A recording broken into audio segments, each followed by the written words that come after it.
माता जी को एक पानी का ग्लास हाथ में रख दिया आदित्य जी, क्योंकि वो आज उनको काफी बोलना है, बताना है।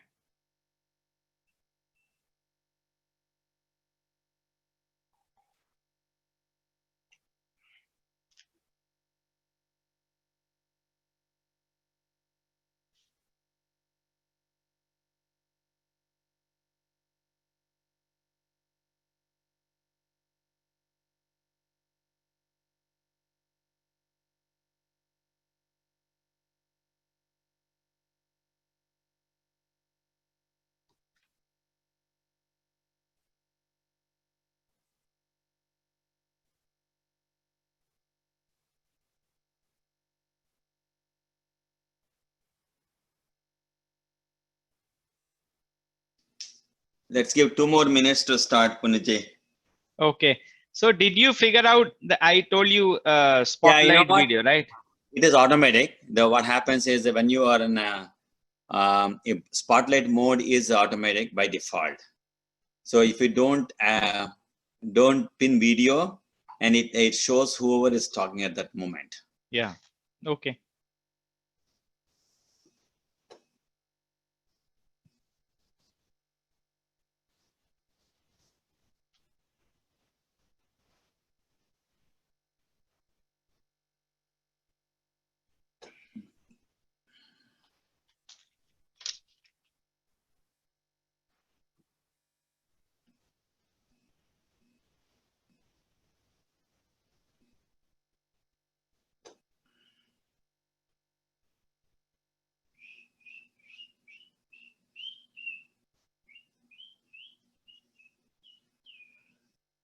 Jai Jai Sai Ram Sai Sai Ram. Jai Jai Sai Ram Sai Jai Jai Sai Ram Sai Ram. Yeah, let's start. Puniji? Okay, great. Sai Ram everyone. Welcome back. And जब भी हम बाबा के बारे में बात करें और नाना साहिब चंद्रोकर की बात ना हो तो इट्स नॉट पॉसिबल, क्योंकि because Nana Sahib Chandorkar and Das Ganu ji, Dixit ji, Tatya, Shamya, they were like the first inner circle of Baba. Although there were many other devotees, we talked about Tarkhanji, Gavankar, right? So today, right, I'm very happy and pleased that we have Nana Sahib Chandrokar family here, right? We have Nana Sahib Chandrokar's daughter-in-law and her son Aditya. We have here. They are based out of Pune. You all know Nana Sahib Chandrokar. He was staying in Kalyan, and then after that he moved to Pune. We will have lot of audio as well as videos for all of you devotees. And माता जी जो हैं, उन्होंने पूरी कोशिश की है, and she will speak in Hindi, क्योंकि Marathi is the main language, but she's very good in Hindi and I requested. So और आदित्य जी साथ में help करेंगे, but I told her कि अगर बीच में मराठी भी आती we'll make out. And I have managed to gather a few videos for all of you devotees, and also there is a real good surprise for all the devotees as part of this session. So without much delay, Aditya ji and Mataji, welcome, and over to you.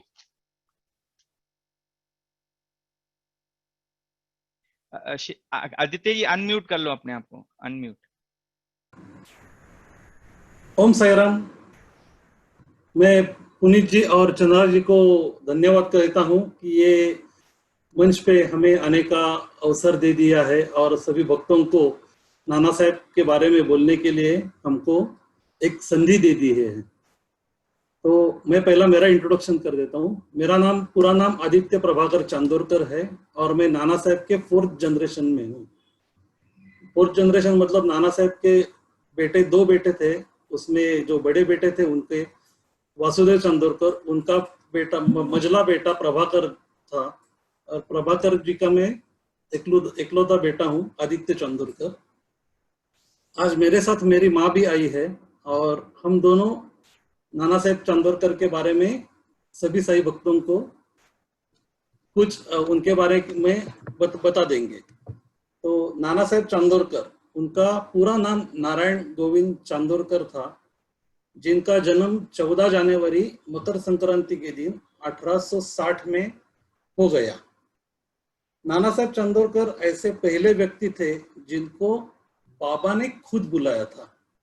मतलब काफी सारे लोग बाबा के पास आ गए बाबा का महती सुन के और ये करके, लेकिन नाना साहेब ऐसे अकेले भक्त थे जिनको बाबा ने बुलाया। कैसे बुलाया ये सब बाद में मेरी माँ आपको जानकारी दे देगी। लेकिन बाबा का मिलने के बाद बाबा ने उनको बोला कि नाना, तुम आने के लिए हिचकिचाहट कर रहे थे, लेकिन तुम्हारा और मेरा करीब करीब 4 जन्मों का नाता है, संबंध है। तो ऐसे व्यक्ति के घर में मुझे जन्म मिला है, मैं अपने आप को बहुत बड़ा भाग्यशाली समझता हूँ। तो जैसे कि मैंने बताया, नाना साहब का जन्म 1860 में मकर संक्रांति के दिन 14 जनवरी के दिन हो गया। उनका जो शालेय शिक्षण था वो पहले मराठी माध्यम में कल्याण में ही हो गया, और बाद में उन्होंने ग्रेजुएशन जो है वो एल्फिस्टन कॉलेज मुंबई से की थी। वो जमाने में, अंग्रेजों के जमाने में ग्रेजुएशन बहुत कम लोग वैसे पढ़ा करते थे। तो उनमें से वो नाना साहेब चांदोरकर ग्रेजुएशन होने के बाद उनको 20 की उम्र में ही सरकार की नौकरी मिल गई, और वो वहाँ पे पहले क्लर्क करके ज्वाइन हो गए।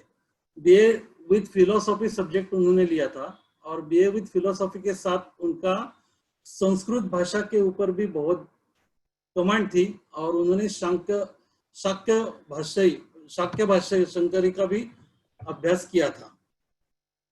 वो सरकारी नौकरी मिलने के बाद ही 7 साल में ही वो बहुत सारे प्रमोशंस लेके गए, और करीब वो पहले डेप्यूटी ऑर्डिनरी क्लर्क थे, वो डेप्यूटी कलेक्टर 7 साल में ही बन गए। 1982 में वो पहले नगर के सेक्रेटरी, नगर जिला के जो कलेक्टर थे उसके सेक्रेटरी पद पे उनकी प्रोन्नति हो गई। बाद में वो 1893 में पूना डिस्ट्रिक्ट में घोड़ नदी तालुका जो है, शुरूर जिसको अभी बोलते हैं, उसके मामलेदार बन गए, और फिर 1894 से 1901 तक वो कलेक्टर के सेक्रेटरी बन गए। फिर 1902 में वो जामनेर तालुका में उनकी पोस्टिंग हो गई और उनको मामलेदार बनाया। उनकी पोस्टिंग बाद में जामनेर तालुका के बाद नंदुरबार, पुणे और पंढरपुर, और बाद में सबसे लास्ट में ठाणे में हो गई, और 1915 में वो डेप्यूटी कलेक्टर के पद से रिटायर्ड हो गए। नाना साहेब चांदोरकर के पिताजी का पूरा नाम जो है वो गोविंद सदाशिव चांदोरकर था, और वो भी डेप्यूटी कलेक्टर थे।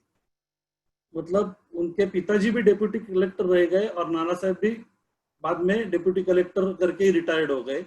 ऐसे वो जमाने में दोनों भी मतलब काफी बड़े पढ़े लिखे हो गए थे, तो घर में भी थोड़ा सा भगवान और ये सबका भी भगवान पूजा अर्चा ये भी सब चलती थी।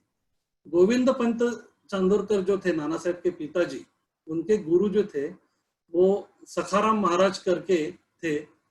वो ठाणे डिस्ट्रिक्ट में पालघर करके एरिया है, वहां पे कवाड़ करके एक गांव है, वो गांव में सखाराम महाराज करके थे, और वो नाना साहब के पिताजी उनको बहुत माना करते थे।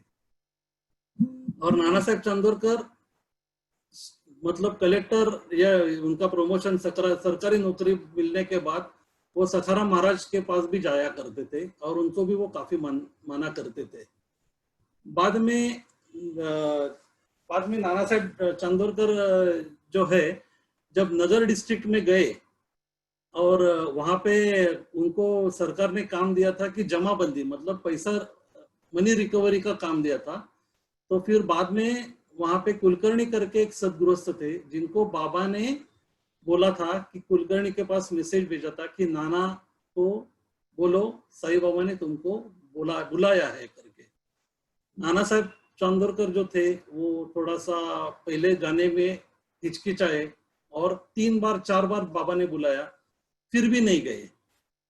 फिर एक बार उनकी जो वाइफ थी, वो वाइफ उनको बोली कि अरे इतना वो बुला रहे तो आप एक बार जाके मिल के तो आओ।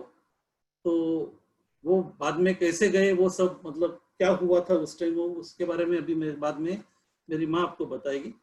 लेकिन ये रहा नाना साहब चांदोरकर का बाबा से कैसे मिलाप हुआ और उसके पहले वो क्या करते थे, इसके बारे में तो बताइए। आदित्य जी आप बताइए, नाना साहिब चंद्रकर के कितने लड़के लड़की, can you share that information? नाना साहब चांदोरकर के टोटल एक्चुअली 4 बच्चे थे और एक बच्चा भी था, वो मुझे पढ़ा है मैंने। लेकिन जो लास्ट में जीवित थे उसमें से उनको 2 बच्चे और 2 बेटे और 2 बेटियां थी। उसमें जो सबसे बड़ा बेटा था उनका नाम उसको बाबू बोलते थे। उनका नाम पूरा जो है वो वासुदेव नारायण चांदोरकर था। और जो छोटा बेटा था उसको बापू बोलते थे, उनका नाम माधव करके था। और जो बेटी थी उसका एक का नाम था द्वारका और दूसरा का, बड़ी बेटी का नाम था मैना और छोटी बेटी का नाम था द्वारका। बाद में उनकी शादी होने के बाद जो मैना जो थी वो शादी के बाद मैना तक कुवड़ेकर हो गई और जो छोटी बेटी थी उसका नाम था द्वारका, वो पेंढारकर के घर में शादी हो गई। तो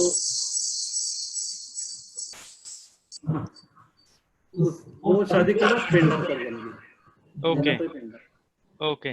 तो and I would like to share both Babuji Madhav Rao and Vasudev Chandrokar, Menatai, all, and Nana Sahib, of course, they have visited Baba. You know, many times they went there with other devotees, and there are a lot of incidents. So, अब हम आपके पास चलते हैं माँ जी। आप हमें बताइए कि कैसे नाना साहिब चंद्रोकर, जो कि यादव फकीरों, उनको कहते थे वो फकीर है, ये यादव वो ढोंगी करते हैं, तो उनमें इंटरेस्ट नहीं था, बट कैसे वो फिर बाबा के पास पहुंचे? अभी बाबा का स्मरण करके जो मुझे मालूम है वो मैं बता देने की कोशिश करती हूँ। बाबा कोपरगांव में जब नाना थे तो उनका बाबा ने बुलावा भेजा है, कुलकर्णी नाम का। 2-3 बार उन्होंने भेजा तो भी नाना नहीं गए। लेकिन बाद में जब बार बार बुलावा आया तो बाबा के पास गए और सन 1892 में और पूछा आपने मुझे क्यों बुलाया। तो बाबा ने कहा आदित्य जी, तुम्हारा और मेरा रिश्ता 4 जन्मों का है, तुम्हें मालूम नहीं है, लेकिन ये मुझे ज्ञात है। बाद में वो बाबा से आकर्षित हो गया और बाबा के पास बार बार जाने लगे और तब तक उनकी श्रद्धा बढ़ने लगी। बाबा नाना के बारे में अभी ज्यादा बोलती हूँ। नाना साहब की आध्यात्मिक योग्यता और आचरण बहुत उच्च दर्जा का था। उनका संस्कृत का भी गाढ़ा अभ्यास था।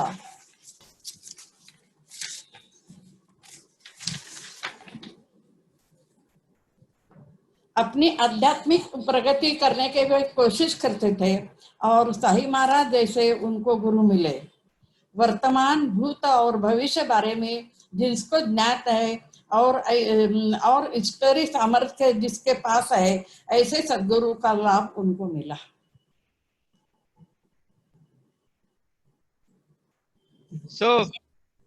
जो ये सुना था कि जब वो बाबा के पास गए और उसके बाद पहली जब 2-3 बार नहीं गए, उसके बाद वो बार बार जाने लगे और उनको बाबा ने काफी बार हेल्प किया, काफी बार मदद की, कई बार उनको साक्षात किसी और रूप में दर्शन दिए, चाहे वो बन्नूबाई का किस्सा हो या हरीश चंद्र वो हरिश्चंद्रगढ़ पर। हरिश्चंद्रगढ़ पर, तो वो बताइए सब भक्तों को। अच्छा, नाना बार बार जाने के लिए उनकी श्रद्धा भी बढ़ी, और जब उन्होंने अपने पिता को पूछा तो उनके पिताजी ने उनको परमिशन दिया कि तुम्हारे गुरु वही हो। तब नाना को बहुत आनंद हो गया, और उनकी श्रद्धा बढ़ने से बाबा का वो निरंतर नाम लेने लगे। एक दिन क्या हो गया, नाना को देव और देवता और साधु संतों का मिलने का बहुत शौक था, और वो बाबा उनकी पूरी करते थे, और संकट समय उनको मदद भी करते थे। जैसे हरिश्चंद्रगढ़ पर एक दफा क्या हो गया, हरिश्चंद्र देव का दर्शन लेने के नाना की इच्छा हो गई। रास्ते में चलते चलते वो बहुत थक गए, और उनको बहुत प्यास लगी। तो उनके साथ जो थे वो बोले इधर पानी कुछ नहीं मिलेगा, लेकिन वो एक अपने स्टोन पर बैठ गए। तब एक दो भिल्ला आए थे, उसको बाबा ने, उसमें नाना ने पूछा इधर पानी किधर मिलेगा, तो बोला जिस पर आप बैठे हो उसके नीचे ही पानी है। वो जो निकाल दिया स्टोन, तो उसके बाबा के फिर तहान प्यास बुझने के लिए उतना ही पानी मिला, और नाना को समाधान हुआ। तब उनको लगा कि ना बाबा मेरे पास ही है। तो जब, और ये किस्सा जब वो बाबा के पास गए हरिश्चंद्रगढ़ के बाद, और फिर बाबा ने उसको बोला नाना को, नाना तेरी प्यास बुझ गई थी। हाँ, हैं? नाना को हाँ। शिरडी में उन्होंने बोल दिया लोगों को, नाना को प्यास लगे उसकी प्यास बुझाना मुझे चाहिए। ऐसे बाकी लोगों को नाना ने बाबा ने लोगों को बताया, और इनके नाना की प्यास बुझाई। और वो बन्ना बाई, जब जब चंद्रोकर जी एक गांव में गए, उनको बन्ना बाई बहुत, जो कि डिवाइनली सेंट थी, राइट। और बिल्कुल जैसे तरखंड जी ने की माता जी ने बाबा से कहा था मुझे पंढरपुर जाना है, बिल्कुल वैसे ही चंद्रोकर जी ने बाबा को कहा मुझे बन्ना बाई के दर्शन करने हैं। तो वो बताइए। एक बार वो जब उनको इच्छा हुई बन्नू भाई को मिलने के लिए, तो बाबा ने उनको पूछा क्या जरूर है तुम्हें उधर जाने के लिए, लेकिन बार बार उनका मन करने लगा कि मुझे जाना ही है। तो बाबा बोले ठीक है तुम जाओ, और वे सब उनका स्नान डालने का उनकी इच्छा हो गई। तब उन्होंने उसको सारी तिलक जो चाहिए वो लेके गए। तब उधर जाकर उनको इच्छा, तो बनुबाई का दर्शन नहीं हुआ, लेकिन बाबा का जब उन्होंने स्मरण किया तो उनको बनुबाई मिली। बाद में उन्होंने उसको स्नान डाला, और जो वो उन्होंने पूरा कर दिया। बाद में बनुबाई गुप्त हो गई। फिर नाना का विचार में, और मुझे एक दफा उन्होंने दर्शन दिया तो बहुत अच्छा होगा। वही बनुबाई ने दर्शन दिया, और वो गुप्त हो गई। वैसे लोग उसको पागल बोलते थे, लेकिन उसकी आध्यात्मिक बहुत थी। वो काटे कुटे में रहती थी, लेकिन गांव में इधर उधर घूमती थी। उसकी वो एक्चुअली मुस्लिम की थी ऐसे लोग बोलते हैं, लेकिन उसका आध्यात्मिक बहुत था। वह बाबा ने को मालूम था। मुझे लगता है बाबा ने बनुबाई के रूप से भी नाना को बनुबाई के रूप से दर्शन दिया होगा। Right.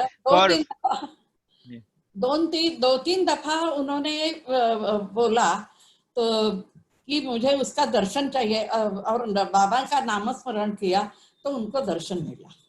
Bannu Bai, for the devotees, right? She was a great divine soul, saint with Vairagya, and Nana Sahib Chandroka. I'm just translating in English. Few people are asking that Nana Sahib wanted to have darshan, but she was elusive, very difficult. She was in forest, very difficult to find her. So Nana Sahib was very persistent that I want darshan of her, and that's what she explained, that Baba got her darshan exactly like how Baba got darshan to Tarkhanji's mother in Pandharpur when she wanted to put garland, and maybe Baba came in the form of Vitthal and do. So माँ जी जब चंद्रोकर जी जब पुणे में थे और शास्त्री जी के साथ वो दूसरे गांव जा रहे थे टांगा में, तो क्या हुआ?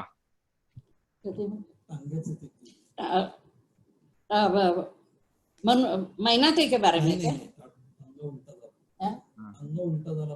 हाँ हाँ वही अच्छा, एक दिन क्या बाबा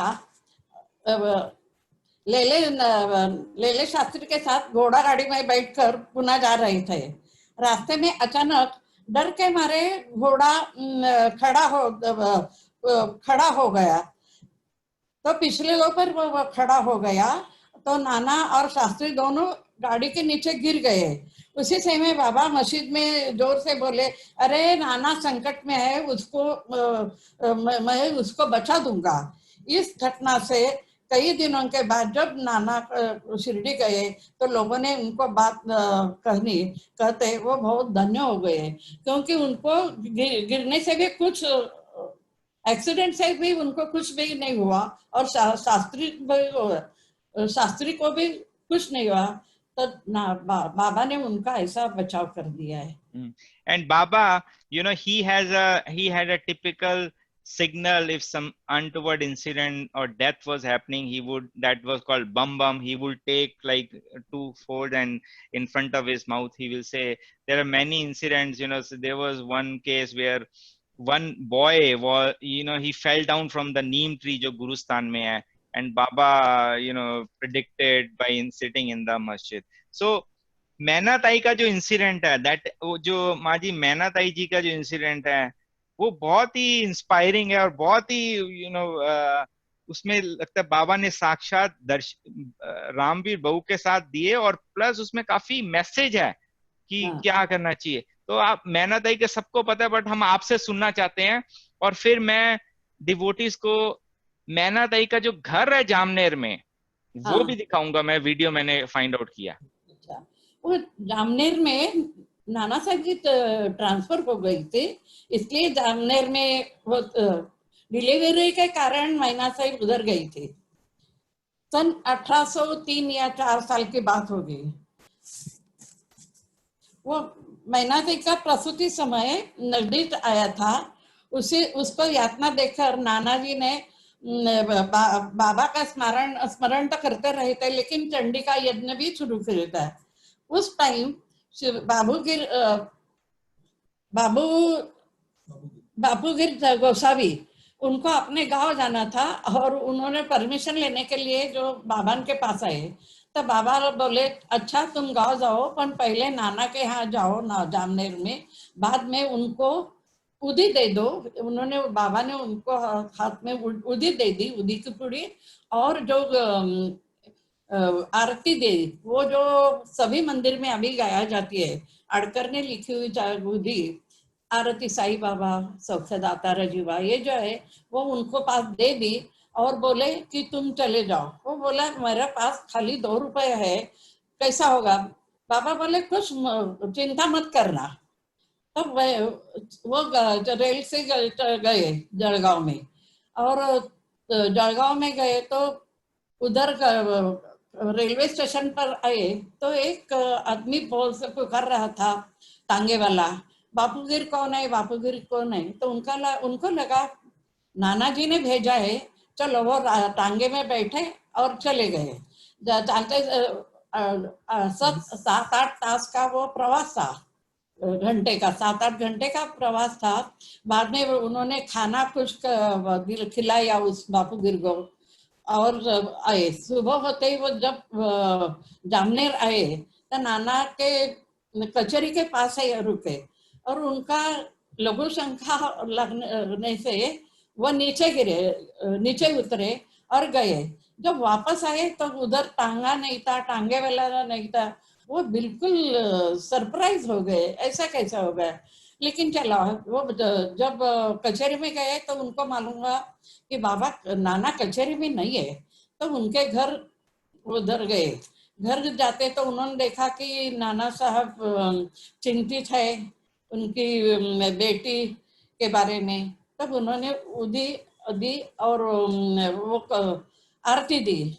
तब नाना ने अपनी पत्नी को बुलाया और वो दी पानी में डालकर उसे दे दी, तो तुरंत ही उसकी डिलीवरी हो गई और अच्छी तरह से उसे कुछ यातना न होके वो उसका अच्छी तरह से डिलीवरी का हुआ। और तब वो जब बातें दोनों करने लगे तो उन्होंने थैंक्स माना रामगिर ने कि आपने टांगा भेजा इसलिए अच्छा हो गया। तो बोला मुझे क्या मालूम कि आप आने वाले हैं, मैंने टांगा भी का कुछ नहीं भेजा है। तब दोनों को ज्ञात हो गया कि ये सब बाबा की लीला है और ये देखकर नाना को बहुत बहुत खुश होया और उन्होंने बाबा का धन्यवाद दिया। Okay, so for devotees, now what I'm going to show is जो मैना ताई का जो बंगलो है, जो उस समय घर था नाना साहिब चंद्रोकर का, वो घर आज भी है। एंड what I found कि ये जो घर है ना, it is very easy to find out. It is right opposite to the Jamner police station. Okay, so I'm going to share with you that house.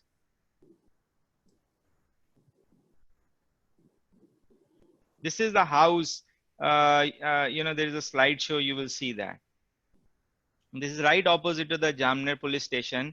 And what I found was that 2 years back, Nazif Sharif Sheikh, he lived there. He was Baba's devotee. I tried to call him today, see if he can come, but I think he has been transferred to different. He is also a Sai devotee. So this is the exactly same house where that this miracle, Maina Tai miracle happened.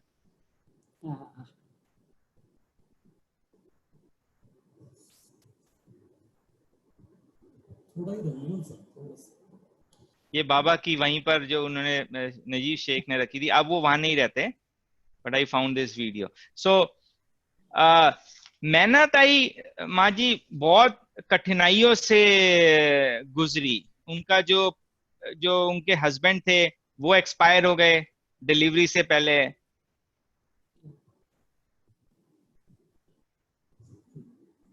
Hold on 1 minute.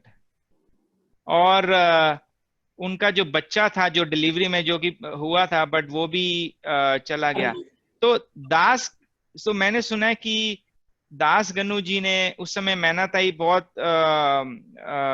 You know demoralise थी। तो दास गन्नू जी की भी कोई कहानी है कि उन्होंने मैना ताई के पास गए और उनको आश्वासन दिया क्या, और उनको पादुका भी दिए बाबा के।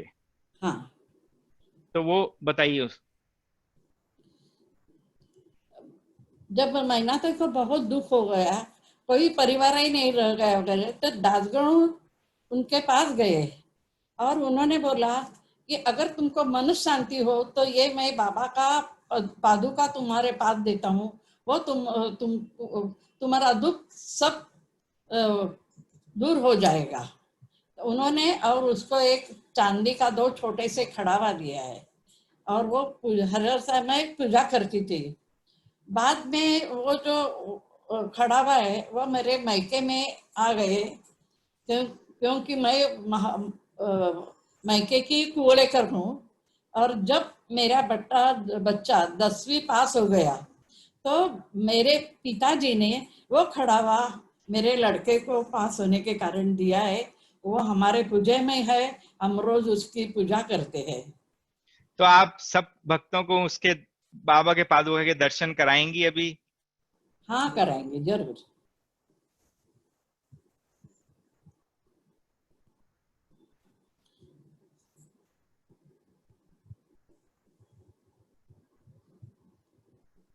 ये सभी लोगों का दर्शन होने के कारण इसको ऐसे करो, ऐसे करके करो। हाँ, थोड़ा ऐसे। हाँ, राइट राइट। वाह, दर्शन करने के लिए पूजे से बाहर निकाला है। ये भी बाबा की इच्छा हो गई और इसका हर रोज मैं अभिषेक करती हूँ। बाबा का 108 नाम जो है वे लेके मैं उस पर अभिषेक करती हूँ रोज। Okay, very nice, very nice.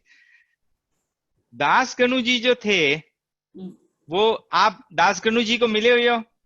हाँ, मैं उनको मिली थी 1960 में। मेरी नानी खोपली में मेरा मामा था, उधर मेरी नानी आई थी और उनके साथ मैं लोनावाड़ा में दादगणु आए थे अनंतराव अठोले के साथ। तब मैं उधर गई थी, एक पूरा दिन मैं उनके साथ काटी। उन्होंने नाना जी के बारे में और बाबा के बारे में बहुत कहानियां बताया था। और वो बोले नाना इतने बाबामय हो गए थे कि बस। और मैं भी मेरे गुरु के कारण मैं उधर गया था। गुरु ने मुझे बताया था, उनका जो गुरु था, कि तुम बाबा के पास जाओ। और उनको संधि मिली और वो नाना साहब के साथ गए। बाद में वे बाबा के यहाँ जाने लगे और बाबा नाना के कहने से जो वे पहले उन काव्य करते थे, श्रृंगारिक उनके काव्य थे, लेकिन नाना साहब ने बताने के कारण वो कीर्तन के काव्य करने लगे और कीर्तन करने लगे। एक दिन उनका शिरडी में कीर्तन था, तो बाबा के पास गए तो वो ऐसा कैसा नवदेव की तरह तुम सजा रहा है, किधर जा रहा है? तो वो बोले कि ये मैं कीर्तन करने जा रहा हूँ। तो बाबा म्हणाले इसकी क्या जरूरत है, ये सब निकाल दो। तब और जो नारद मुनि की जी प्रथा थी, जैसे नारद मुनि कीर्तन के समय खड़े रहते थे, उसी तरह दासगणु उन्होंने अपने सब वो पहराव बाबा के पास रख दिया।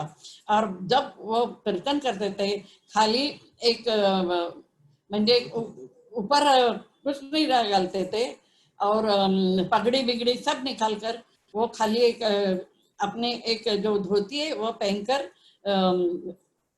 कीर्तन करते थे। ये नारद मुनि की बाबा ने उनको सलाह दिया था और वैसे भी करते। दासगणु जी पुणे में भी थे, राइट? वो पुणे में रहते थे। और एक किस्सा है कि उन्होंने उनको एक लड़का दिखा रोते हुए, उसको उन्होंने अडॉप्ट किया, वो बताइए। हाँ, एक रास्ते में जोगेश्वरी नाम के एक पुणे में मंदिर है, उसके पास एक देखा दासगणु जी ने।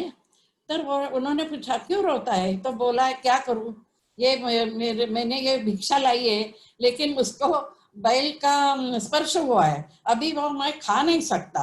वो छोटा बच्चा था, तो बोले चलो मेरे यहाँ खाएंगे। तो हाँ बोला और उनके साथ उनके यहाँ गया। दासगणु ने उनको पास उसको अपने पास रहने को कहा। बाद में उन्होंने सोच लिया कि मेरा संसार इतना नहीं है, कुछ नहीं है, मैं इधर उधर घूमता हूँ, इसलिए उन्होंने नाना साहब के यहाँ उनको भेज दिया। 1.5 बरस वो नाना के पास थे, लेकिन बाबा के ने कहा वो तुम्हारा लड़का नाना के पास क्यों भेजा है, उसके वापस ला दो। तो उन्होंने उसको वापस ले लिया। और जब दासगणु कीर्तन करते थे, उसी समय वो उनको साथ देता था और उनका आवाज भी बहुत अच्छा था। और सारी उन्होंने बाबा के कहने से उन्होंने उसका पालन पोषण किया, उसकी शादी करा दी, उनको एक बच्चा हुआ, वो अनंतराव थे, वो डॉक्टर बन गए। लेकिन वो होने के बाद कई दिनों के बाद वो अठोले तब उनका बेटा और उनके माँ के दासगणु ने संभाला उनको। और दासगणु बहुत उन्होंने उनका बहुत बड़ा वाङ्मय है, बहुत बड़ा वाङ्मय उन्होंने। और बाबा के बारे में भी बहुत लिखा है उन्होंने, भक्त लीलामृत, भक्त कथामृत, ये सब बाबा ने उनको एक दिन बताया कि तुम ब्राह्मण भोजन करो और नाना उसका बैठने का काम करेगा। तो बाबा की जो भाषा थी, लैंग्वेज थी, वो सभी को मालूम नहीं पड़ती थी। तो नाना को उन्होंने पूछा इसका क्या मतलब होता है? तो उन्होंने बताया अरे संत लोगों का चरित्र है, वो तुम्हें लिखने को बताया है और उसका बाकी जो खर्च है वो मुझे करने को बताया उन्होंने। तब उन्होंने संत लीलामृत और संत कथामृत ये दोनों बड़े कथा ये लिखे है वहां में। इसमें बहुत सारे संतों का चरित्र लिखा है और बाबा के बारे में भी उन्होंने बहुत खूब लिखा है। बाकी उनका वाङ्मय तो बहुत बड़ा है, लेकिन उन्होंने जो कई बाबा पर काव्य किए हैं, साई रहम जर करना, और सदगुरु बाबा साई तुझं वाचून, ऐसा जो है कोई दे 3-4 वाङ्मय, ये अभी भी शिरडी के जब आरती चलती है वहाँ बोली जाती है। एक बात पूछना था हमको, आप कितने उम्र के थे when you met with दास कन्हु जी? दादगुणे को मिली तब मैं 15-16 साल की, 15 साल की होती। मैं मेरे नानी के साथ गई थी, यानी नाना साहब की दूसरी बेटी द्वारका पेंडारकर, उसके साथ में गई थी। वो मेरी नानी थी। अच्छा, ओके। सो हम माँ जी, हाँ, हम सब यहाँ पे डिवोटीज जो है, हर एक के साथ कुछ ना कुछ लाइफ में लगा रहता है, डिफिकल्टीज। हाँ, और हम पहले क्या सोचता था, अरे बाबा के साथ हो ये सारे लोग, ये तो बिल्कुल इनको सब सुख ही सुख है। बट हमने देखा कि नाना साहिब चंद्रोकर, और ये लिखित है, नाना साहिब चंद्रोकर ने भी काफी मुश्किलें देखी, क्योंकि मैनाताई उनकी जो खुद की लड़की थी, वो उनका पति गुजर गया, फिर बच्चा जो हुआ वो गुजर गया, तो काफी उनको दुख हुए। और वो बाबा के पास गए दुखी होकर कि बाबा मैं तो तेरा इतना भगत हूँ, तेरी भक्ति करता हूँ, फिर मुझे ये क्यों करना पड़ता है। और ये बिल्कुल बड़ा अच्छा बाबा ने एक मैसेज दिया। और चंद्रोकर जी और निमोनकर जी को, उसके बारे में आप बताइए, ये सब मैं सुनना चाहते हैं। मैं बताती हूँ, मैंने उसमें थोड़े लिखा है, वो मैं पढ़ा देती हूँ। महीना तई का बेटा गुजर गया और प्लेग के कारण उनके पति का भी देहांत हुआ। बाद में जब सब परिवार के साथ नाना बाबा जी के पास गए तो बाबा ने पूछा, नाना आज तुम उदास क्यों हो? तब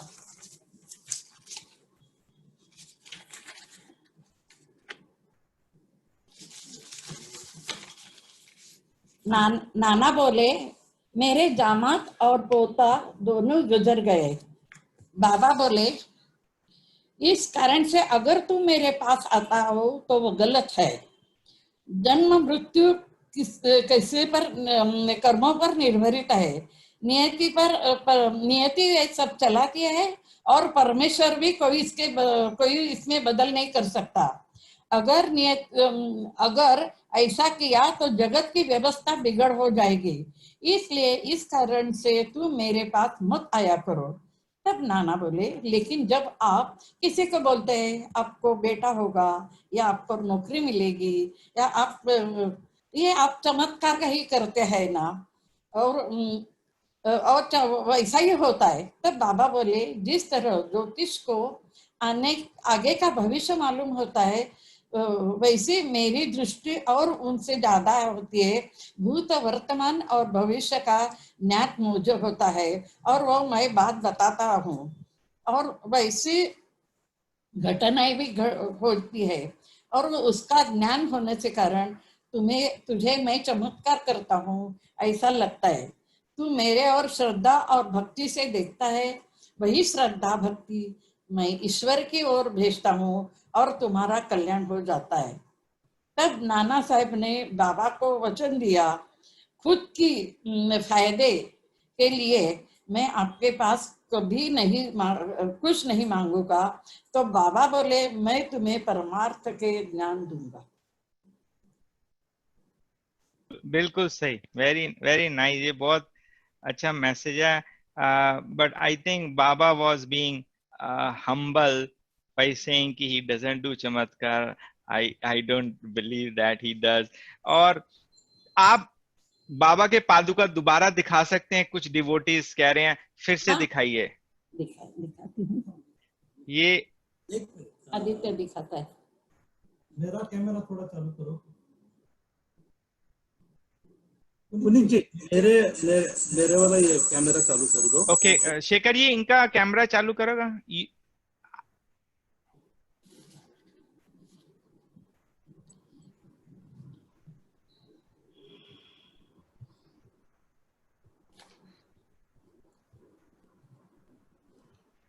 ये जो पादुका जी, ये जो पादुका थे माँ जी, ये बाबा ने कर कैसे आए दासगनु जी के पास?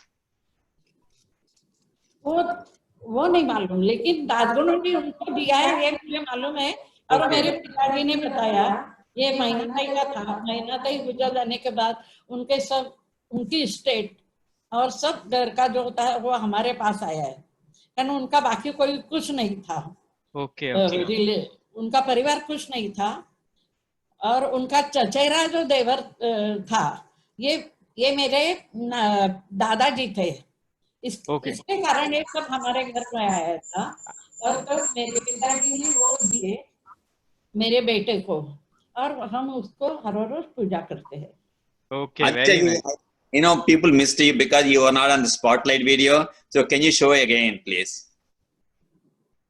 Yeah, there you go. Take ऊपर थोड़ा. हाँ, now this is perfect. Beautiful. Very nice. Beautiful. Very nice.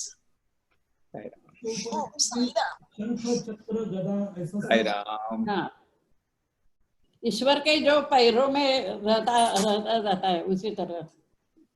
Very nice. Okay, good, very nice. So Nana Sahib, खैर बाबा ने कह तो दिए कि चमत्कार नहीं करता मैं, बट बाबा एक बार नाना साहिब को बॉयल्स हो गए थे। हाँ, और वो बड़ी तकलीफ में थे। हाँ, क्या हुआ था? नाना ने सोच लिया था कि जो मुझे दुख है मैं बार बार बाबा को वो बताकर उनको भी, जो भक्तों का जो दुख है वो निवारण करने के लिए बाबा को भुगतना पड़ता है। इसलिए नाना ने सोच लिया कि मैं उनको इसके बारे में कुछ नहीं बता दूंगा। लेकिन उससे बहुत तकलीफ होने लगी।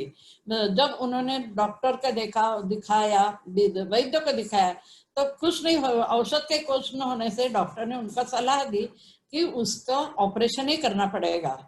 नाना को ऑपरेशन का बहुत डर लगता था, तो भी वो कल्याण से मुंबई गए। और वो दुख के कारण वे बहुत ऐसे लेटे थे। अचानक एक ऊपर से एक वीट उनके जिस पर गड़ू था, उस बॉल था, उस पर गिर गया और उससे रगत और पस बाहर निकला। थोड़ी देर में जब डॉक्टर आए तो उन्होंने देखा, अरे ये तो आप से निकल गया है, ऑपरेशन की कोई जरूरत नहीं है। और नाना का जो भय था वो दूर हो गया।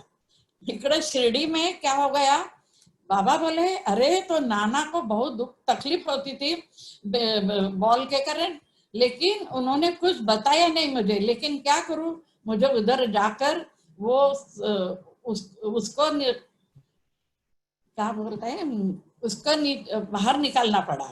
ऐसा बाबा ने शिरडी में कहा। उसी तरह बाबा हर समय हर टाइम बाबा उनकी और उनकी देखभाल करते थे और संकट से संकट उसको हटा देते थे। Very nice. और माँ जी, मैं आपको कहूंगा आपकी हिंदी बहुत अच्छी है, और अगर आप बीच में मराठी भी बोलते हो तो अच्छा लगेगा, ऐसा लगेगा चंद्रोकर जी बोल रहे हैं। अच्छा, और दूसरी बात, I am sure and lot of people are saying this is like it's like a pattern with Baba, right? If you guys heard before, Gavankar ji came, Gavankar ji के चेस्ट में पस थी, उनकी आंटी ने संकल्प किया, and then next morning that pus all came out all by her itself, and that was a chamatkar, and doctor said exactly the same thing. And somebody mentioned on the chat, Vishnu Garg ji, की पिल्ले जी का भी ऐसे हुआ था। Doctor पिल्ले, जो doctor पिल्ले का भी boils हो गए थे, वो द्वारका मई में बैठे थे, बाबा ने कहा घबरा मत, अभी कौवा आएगा। और वो कौवा कौन था? अब्दुल बाबा। अब्दुल बाबा साफ करते करते भाई ये हो गया। तो दीज, तो नाना साहिब के साथ भी ऐसे, these are all related things, the same pattern. Baba is saying, have faith on me, I'll take care of it. But it's very nice of all Baba's devotees and especially Nana Sahib चिंद्रोकर की, जो कहते थे, क्योंकि उनको पता था बाबा जो हैं वो अपने ऊपर सब ले लेते हैं और अपने भक्तों को कर दे। तो वेरी वेरी नाइस। तो जो हम सब में, मैं चेंज करता हूँ टॉपिक। देखो, नाना साहिब चंद्रोकर, निमोनकर जी और अदर बहुत बड़े ओहदों में थे, बहुत बड़े पोजीशन में थे। तो नेचुरली सब में अहंकार आ जाता है कि मैं ये हूं, मैं, राइट। और काफी बार हमने देखा दीक्षित जी सब में अननोइंगली। तो एक किस्सा वो भी है जो मैं चाहूंगा कि आप सब डिवोटी से शेयर करें कि कब नाना साहिब चंद्रोकर में वो थोड़ी देर के लिए अहंकार आ गया और कैसे बाबा ने उसको शांत किया। हमारे जो षड्रूप होते हैं, तब बाबा ने नाना के षड्रूप दूर करने का प्रयास किया था। उसमें जो है पहला अहंकार तो बाद में, लेकिन उनको तो उसका एक किस्सा ऐसा है, उनकी भाई आटा पिसाती थी, एक भिखारन आ गई और वो मांगने लगी। 2-3 बार उन्होंने दिया, तो भी फिर बार बार वो मांगने लगी। तब उन्होंने नाना जी को बुलाया। नाना क्रोध में आए और उसको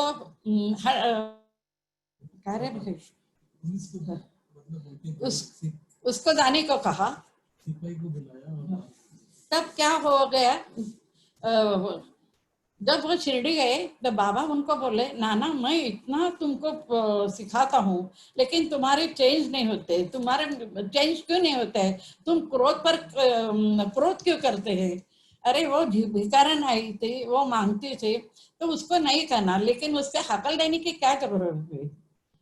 तो क्रोध यह सबसे बड़ा अहंकार है, उसको दूर करना चाहिए, ये पहले उन्होंने बताया। बाद में तद्दिति प्रणिपातेन, इसका नाना ने एक दफा बाबा ने उसको इसके बारे में पूछा। वो ज्ञानेश्वर, वो गीता का 4था अध्याय में है। तर बाबा के पैर दबाते समय नाना अपने अपने से बोल रहे थे, तद्दिति प्रणिपातेन। तब बाबा बोले, अरे तुम क्या बोल रहे हैं, जरा जोर से बोलो। तो नाना ने सब वो बता दिया, बोल दिया। तब बोल दिया। तब नाना ने हर एक उसका अर्थ पूछा। तब नाना को जो मालूम था तो उन्होंने बता दिया। शंकरा भाष्य का अर्थ था। तब नाना बाबा ने पूछा, हर एक शब्द का उन्होंने अर्थ पूछा, इसका मतलब क्या है, इसका मतलब क्या है, ज्ञान या नहीं। तब उन्होंने बाबा ने ये बोला, बाबा नाना बोलने लगे इसका अर्थ है। तब उन्होंने पूछा, ठीक है ज्ञान होता है, लेकिन कैसा है, ज्ञान कैसा है? तो अज्ञान के पीछे है। अगर अज्ञान दूर हो जाएगा तो ज्ञान आपो-आप से होता है। और गुरु यही करता है कि जो अपना शिष्य का अज्ञान दूर कर हटाता है। यानी सब जब अज्ञान दूर हो जाता है तो आत्मा और परमात्मा दोनों का मिलन एक ही होता है। और जो है तो तब नाना को अलग अर्थ से मालूम होने का उन्होंने बाबा को प्रणिपात किया और बोला कि बाबा मुझे अगर आप गीता का अर्थ बता देंगे तो बहुत अच्छा हो गया। बाबा उसको बोले कि, और बहुत समय बाबा उनके साथ आध्यात्मिक के बारे में बोलते थे। ऐसा उनके जो फ्रेंड देव थे, देव मामलेदार देव, उन्होंने लिखा है उनके किताब में। और वो मैंने पढ़ा है, मेरे पति ने वो सब उनके डायरी में लिखा है, वो मैंने पढ़ा है, ये आपको मैंने बताया। ओके, सो नाना साहिब ने शिरडी में भी काफी काम किया और काफी चीजें मुझे नहीं पता थी जब मैंने आपसे बात करी कि कैसे उन्होंने वहां मेस बनाई, क्योंकि हमें तो सिर्फ यही पता था कि वहां पे शगुन नायक होता था, उसका होटल था, सब भक्त लोग वहीं पर आके खाते थे। शगुन नायक का जिक्र तरखंड जी की बुक में भी है, जो तिंदरी जाते थे वहां। तो बट आप मुझे बताइए कि शिरडी में नाना साहिब जी ने क्या क्या भक्तों के लिए और वैसे क्या क्या किए। पहले नाना साहब जब कोपरगांव गांव में थे, उनका बेटा गुजर जाने से उन्होंने पहला एक हॉस्पिटल निकाला, हॉस्पिटल एक लाया, क्योंकि बिना औषध के कारण एक उनका बेटा गुजर गया था। तो बाकी लोगों की भी ऐसी हालत होती है, इसलिए उन्होंने, उनके पास ज्यादा पैसे नहीं थे, तो भी उन्होंने पहला ये कोपरगांव में हॉस्पिटल निकाला था। बाद में उन्होंने जब बाबा के पास जाने आने लगे तो देखा कि जब मस्जिद का जीर्णोद्धार करने खराब हो गई थी, तो उसका जीर्णोद्धार करने का तो उन्होंने जीर्णोद्धार करने के लिए कोशिश की। उनको टाइम नहीं था, इसलिए उन्होंने दूसरे से वो करवा दी, लेकिन पैसा उन्होंने गया। और जब पहले जब उसी टाइम में जो भक्त लोग आने लगे थे तो उनको खाने का बंदोबस्त नहीं था। तब नाना ने अपना जो भतीजा है बाळा भाऊ चांदोरकर, उसको एक उन्होंने मकान खरीद लिया, एक घोड़ा गाड़ी खरीद ली, और उन्होंने उनको बताया तुमको अभी जॉब नहीं है, तर तुम लोगों का भक्त लोगों का आने का खाने का इंतजाम करो। और जब टांगा घोड़ी से आने के लिए और खाना का सब भक्त लोगों का पहला इंतजाम हो गया। बाद में वो कई दूसरी खाना होने से वो बंद हो गई। बाकी वो शिरडी संस्थान में दे दिया गया है। नाना साहिब मुझे ध्यान में 66-67 में एक शिरडी का पत्र आया था कि वो जो है तुम्हारा मकान है, तो इसके बारे में क्या, लेकिन हमारे उसके डॉक्यूमेंट्स कोई नहीं थे, हमने उसको दे दिया। लेकिन बात जो चांदोरकर थे, कई बरस के बाद हम उनको मिले, साकोरी में मिले, तब उनको ये बता दिया था, तो वो बोले ये सब डॉक्यूमेंट्स नाना जी ने मुझे दिया है, क्योंकि ये मकान मुझे दिया था। ऐसा हो गया। वो मकान अभी भी है वहां? नहीं अभी नहीं है उधर। कई दिन उधर गुरु रहते थे, बाद में वो अभी इतना शिरडी में चेंज हो गया है ना, तो right. So another thing, Nana Sahib, there are two key people who did prachar for Baba, and those two people are Nana Sahib Chandrokar and Das Ganu ji. Nana Sahib चंद्रोकर और दास गणु दो लोग हैं ऐसे हैं जिन्होंने मुंबई प्रेसिडेंसी, गोवा में बाबा का इतना प्रचार किया। और प्रचार मतलब नहीं, जो डिवोटीज थे उनके, वो उनके पास लाए। और नाना साहिब कौन कौन से डिवोटीज लाए, भक्त लाए। दास गणु जी तो हमने सुन ही लिया कि जो दास गणु जी थे वो भी नाना साहिब चंद्रोकर की वजह से ही आए थे। और मैंने I shared with a few of you guys over the WhatsApp, like different people, different devotees come to Baba different ways. So आप बताइए डिफरेंट कैसे माँ जी की कौन कौन से भक्त लोग नाना साहिब चंद्रोकर की वजह से और नाना साहिब चंद्रोकर के जरिए बाबा के यहाँ आए। बाबा ने नाना को खुद बुलाया और उनसे बड़ा कार्य करवाया। नाना के कहने से जो भक्त आए उनको, उनका भी योगदान बहुत बड़ा है। ये उस समय उनकी एक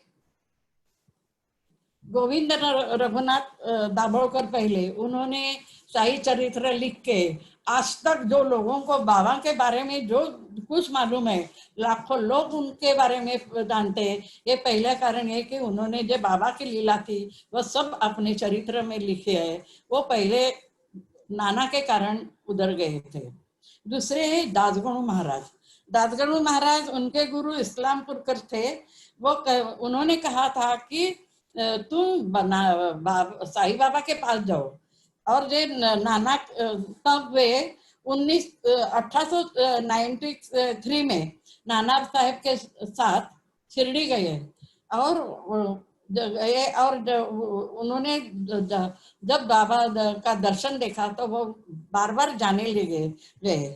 पहले वे श्रृंगार काव्य करते थे, लेकिन बाबा नाना के कहने से वे कीर्तन करने लगे। उसके माध्यम से बाबा का प्रचार पूना और बॉम्बे में स्पेशल हो गया। यानी जो बाबा का पहला प्रचार होगा ये नाना साहेब और दासगुणु, ये दोनों दादा है। और जो पढ़े लिखे लोग थे वो भी ज्यादातर आने लगे कि नाना जिधर जिधर जाते थे तो बाबा के गुणगान गाते थे और सभी लोगों का अट्रैक्शन होता। कई दुखों के कारण, कई उनको मिलने के लिए कारण नाना के कहने पर वे बाबा के पास जाते थे। तो उसी तरह दासगणों ने भी कीर्तन के साथ माध्यम से बाबा का प्रचार किया है। वो अपने साथ सभी रखते थे और बाबा के बारे में बहुत कुछ लिखा कर बताते थे। उन्होंने जो संत लीलामृत, संत कथामृत, इसमें भी बहुत लिखा है और वो वाङ्मय भी बहुत है। और जो साई रहम नजर करना, रहम नजर करो मेरे साई, सदगुरु बाबा साई, ये सब अभी तक शिरडी में लोग गाते हैं। तो बहुत लोगों का ये लोग मालूम है। और yeah, and I would like to share with everyone, I'm sure many of you know, the first जो सच्चरित्र लिखी गई थी वो बाबा के बाद लिखी गई थी। जो दासगणु जी ने भक्ता लीलामृत और संत क्रम लिखी है वो बाबा के रहते रहते लिखी गई थी और उन्होंने बाबा के चरणों में रखा था और बाबा ने कहा था ये अच्छा है। Not many of you must be knowing this, all this thing, so I wanted to share. So another thing, the key thing, right?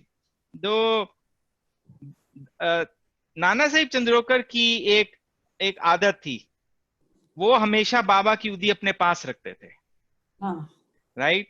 और वो किस में रखते थे? डिब्बी में रखते थे। और ये डिब्बी वैसी डिब्बी, ये डिब्बी की बात करके मुझे तरखन जी की डिब्बी याद आ जाती, तो आप सब लोगों ने सुनी हुई है।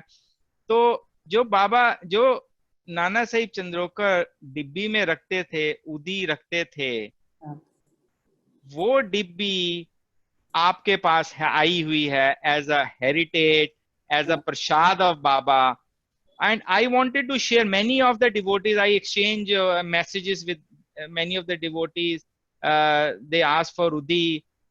जो इस डिब्बी में आज अब उदी देखोगे वो बाबा के टाइम की उदी है। ये काफी उदी थी, बट माँ जी के हस्बैंड जैसे घर में कोई आया उनको बाबा की उदी चाहिए, उन्होंने दे दी। तो यही उदी आज आप दर्शन करोगे। बट उससे पहले मैं आपसे ये एक वो किस्सा सबसे शेयर करो कि कैसे नाना साहिब चंद्रोकर को एक बार फ्रेंड, उनके मित्र ने फोन किया कि मेरी लड़की बीमार है, बट उनके पास उदी नहीं थी, तो उन्होंने क्या किया?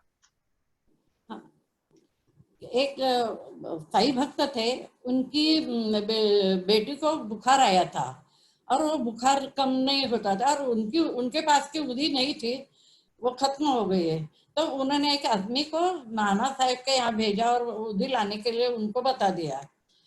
नाना साहेब रास्ते में ही अपनी पत्नी के साथ जा रहे थे तो उनको मिले, तब उन्होंने बता दिया मैं आपके यहाँ आना चाहता हूँ क्योंकि मुझे उदी चाहिए। नाना बोले मेरे पास उदी नहीं, लेकिन उन्होंने बाबा का इतना मन से प्रार्थना की और रास्ते में जो मिट्टी थी वो मिट्टी ले ली और अपनी पत्नी को लगा दी। और तब उसी टाइम ऐसा हो गया कि जो बीमार थी लड़की, उसका बुखार एकदम कमती हो गया। और इसी तरह उसके पिताजी उनको और हमारे नाना और उनके पत्नी को भी बहुत विश्वास बढ़ गया कि बाबा निरंतर सभी की ओर है, सभी में है, उनको ये विश्वास हो गया। इसी के साथ आदित्य जी वो डिब्बी आपके पास है? हाँ है। Okay, so Shekhar ji, can you put spotlight on Aditya ji? आप हाँ। सब आदित्य जी, आप सब लोग को वो डिब्बी दिखाइए, और उसके बाद इसमें जो बाबा की ओरिजिनल उदी है, जैसे नाना साहिब चंद्रोकर ने अपनी पत्नी को लगाई थी, आप सब हम डिवोटीज को वो बाबा की ओरिजिनल उदी लगाइए। और आई एम श्योर इस उदी से सबको, I know many of you are looking for udi, but this udi will reach out to each and everyone. Many of you, whoever has issues, everything will fix. So please share that dibbi and udi. ये जो उदी है, डब्बी है, ये जो डब्बी है, ये हमारे घर में एंसेस्टर प्रॉपर्टी जैसा नाना साहब जो यूज करते थे वो आई है। इसके अंदर जो उदी थी वो काफी पूरा भरी थी, लेकिन मेरे पिताजी ने काफी सारे जो पुराने डिवोटीज थे उनको दे दी थी। अभी बहुत कम क्वांटिटी बचे हैं इसमें। वो उस समय के पुराने कॉइन्स और थोड़ा उदी है इसमें। तो जैसे कि पुनीत जी बोले थे, मैं ये कैमरा के ऊपर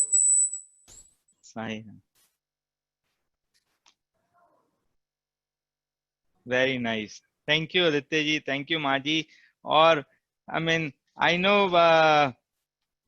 बाबा का नाम अगर मन से लो तो मिट्टी भी उदी बन जाती है।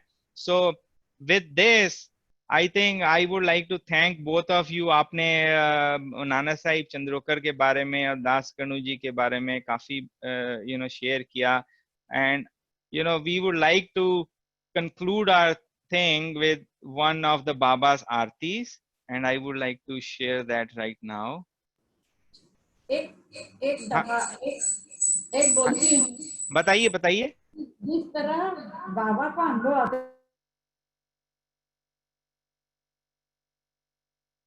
एक उसके बारे में बोलती हूँ। एक फकीर आदमी हमारे यहाँ बार बार आया करता था और बहुत सारा आशीर्वाद देके जाता था। और एक दिन वो बोला कि मैं शिरडी से आया हूँ और हाजी मल्लम कल्याण के पास जो हाजी मल्लम है उधर जाता हूँ, लेकिन बाबा ने मुझे बोला है कि तुम पहले बेटी को मिलके जाओ। तो मैंने उनको पूछा किधर है आपकी बेटी, मुझे लगा उनकी बेटी कल्याण पूना में हो। तो बोले अरे मैं तो फकीर हूँ, मेरी कौन बेटी है, तू तो बेटी है। यानी मैं समझ गई कि बाबा ने उसके रूप से मुझे भी दर्शन दिया होगा और मैं बहुत धन्य हो गई। बार बार वो कभी कभी आते और बहुत सारे आशीर्वाद देकर जाते थे और अध्यात्म से फकीर थे, लेकिन दत्त के बारे में उनके बारे में बहुत कथाएं सुनाते थे। Very nice. आप और आपकी, मैं दोबारा कहूंगा, आपकी हिंदी बहुत अच्छी है। इसके साथ I am gonna share, I think this is very nice. Puneet ji, actually मैं बताना चाहता हूँ। बताइए। ये मेरी माँ ने एक्चुअली उसका खुद का इंट्रोडक्शन थोड़ा वो हो गई। मेरी माँ जो है उसका मेके से और ससुराल से दोनों जगह से उसका चांदोरकर के साथ रिश्ता है। ये एको आ रही है कहीं से, आपने दो लगाए हुए हैं लगता है। चंद्रशेखर जी, माँ का मेरा जो म्यूट कर सकते हो क्या? वो म्यूट ही है, उनका म्यूट है।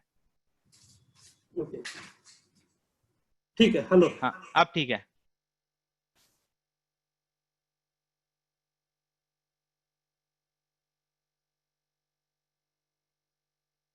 शेखर जी दोनों म्यूट हो गए आप। सुनने को आ रहा है क्या अभी? Right right.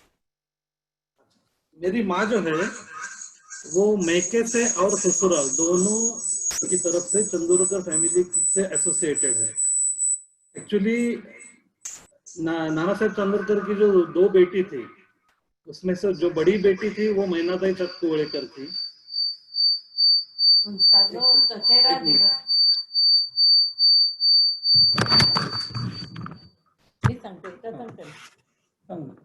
Aditya ji, I think the both instruments are the same location. I think you have to keep them apart.